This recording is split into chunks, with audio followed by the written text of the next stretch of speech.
Welcome back to the GBGuns Armory series, the not a review series. This is the part after the review where I give you some thoughts and feels, and I look to hear from you guys on your thoughts and feels. Ideally, it's on stuff that's been out long enough that you've had a good chance to own, shoot, hear about, watch some other reviews on, and this is where I look to hear back from you as to what your thoughts on the things as I spill my thoughts and feels after the fact. This is the FN Reflex XL MRD, optics ready XL sized micro compact that the patrons voted for and funded. If you're unfamiliar with it, that's how the patron system works over on GBGuns. I don't take any profit from money. As money collects, once there's enough to buy something, we vote. And it's interesting to see sometimes second place from one vote doesn't even get mentioned the next time there's funding. So it's kind of interesting how the zeitgeist changes in the patron opinions. But this was one that I too was curious about. One, I like XL micros. This has a slightly longer barrel than the 365 XL, which is always a good thing. I can get my whole hand on it. Unfortunately, the vendor that I purchased from sent me these goofy Be a Subject Not a Citizen magazines that, as you can see, are permanently made as such that they cannot be repaired or restored to their standard capacity.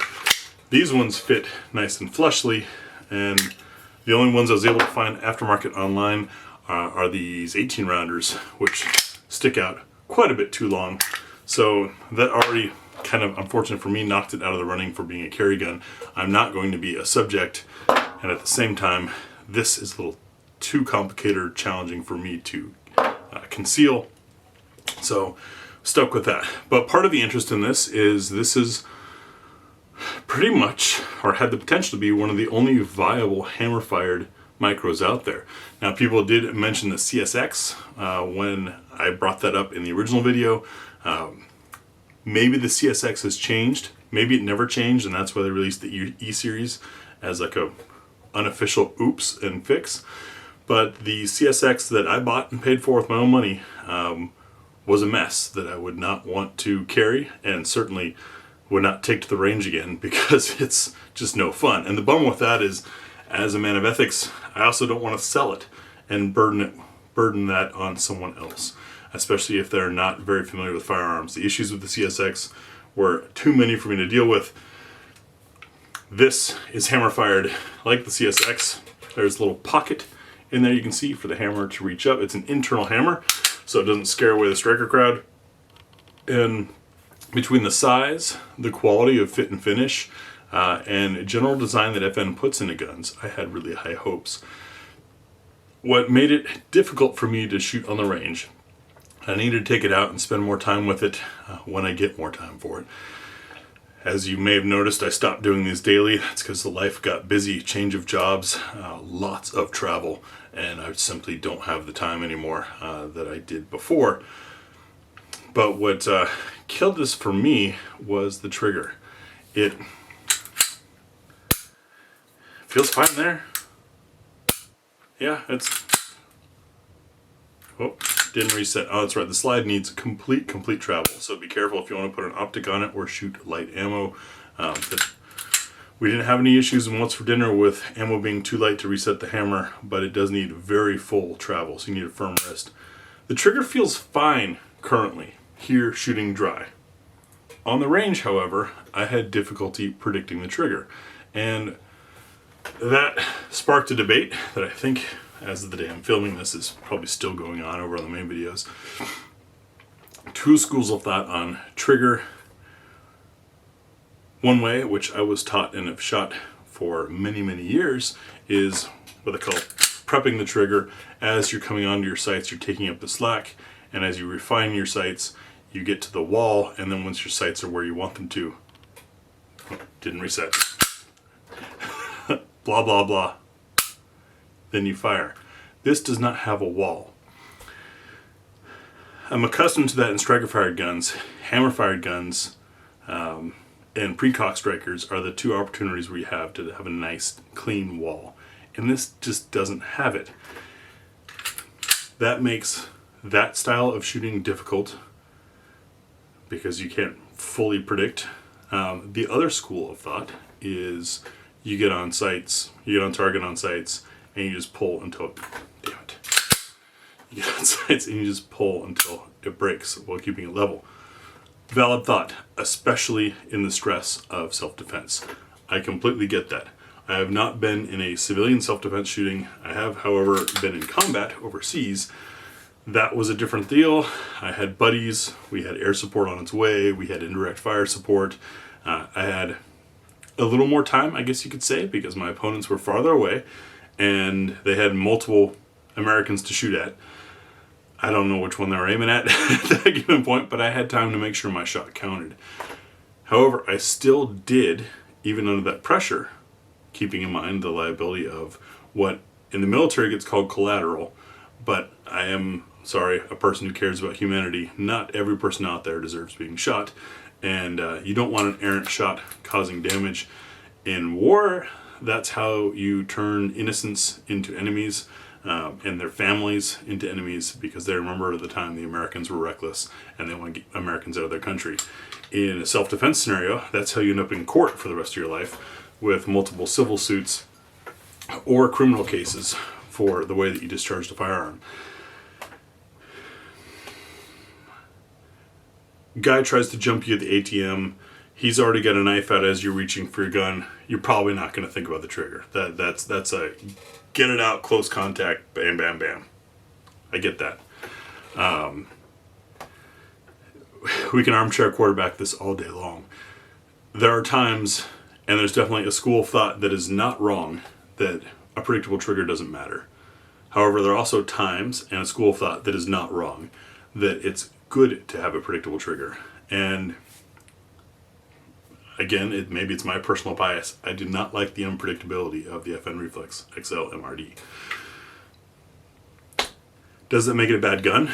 No, just makes it the wrong gun for me.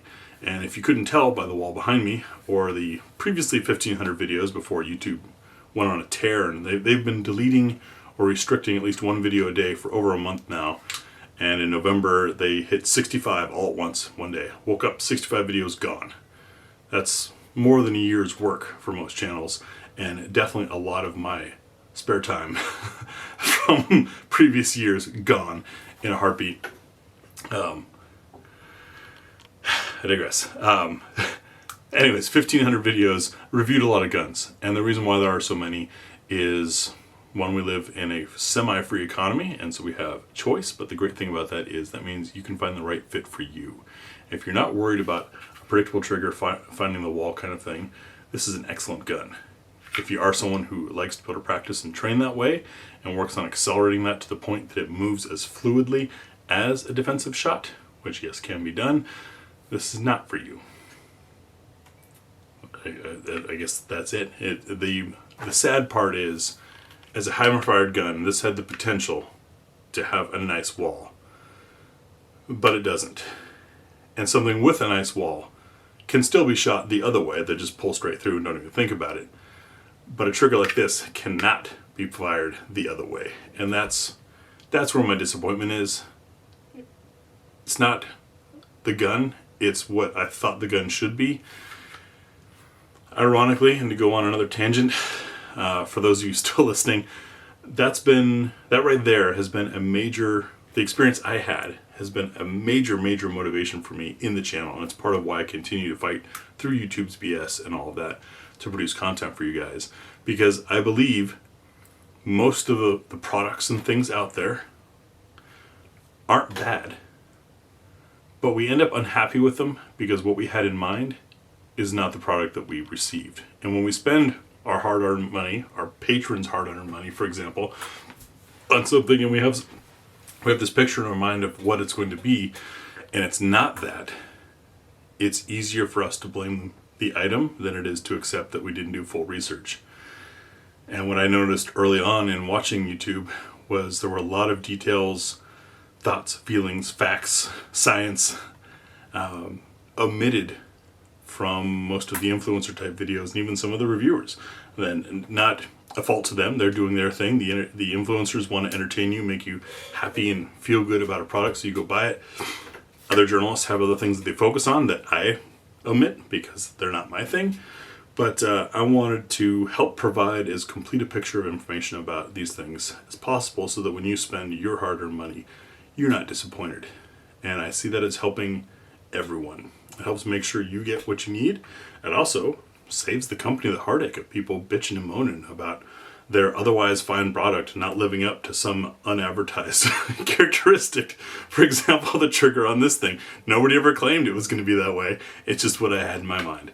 So my own experience, 10 years into this, helps refresh my fire and fuel to make sure that you guys get your questions answered, and then I provide as complete of information as possible about stuff.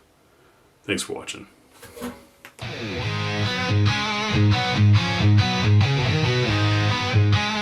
Thank you to our Patreon supporters.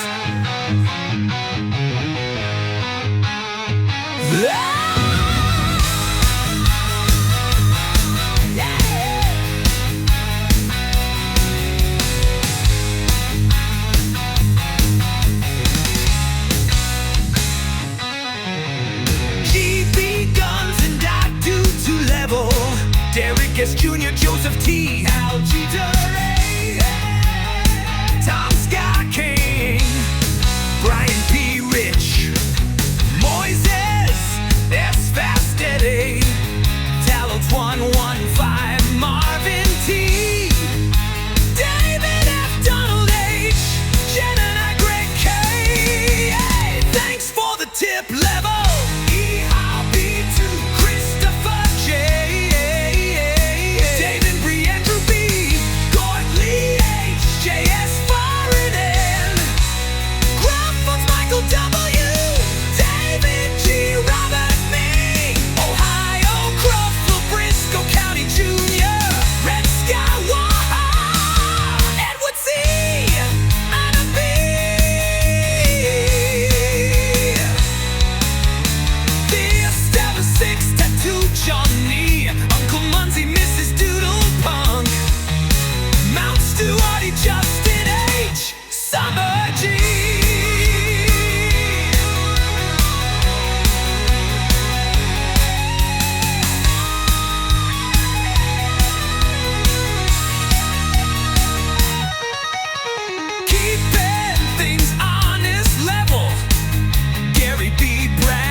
Daniel D.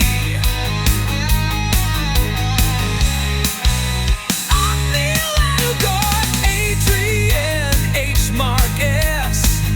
Edit P. Gary C. J. E. Logan G. RBMD. Twody 2A Campbell. Ron C. Mike NC Techno Confemte. Ronald W. Rusty. GPC.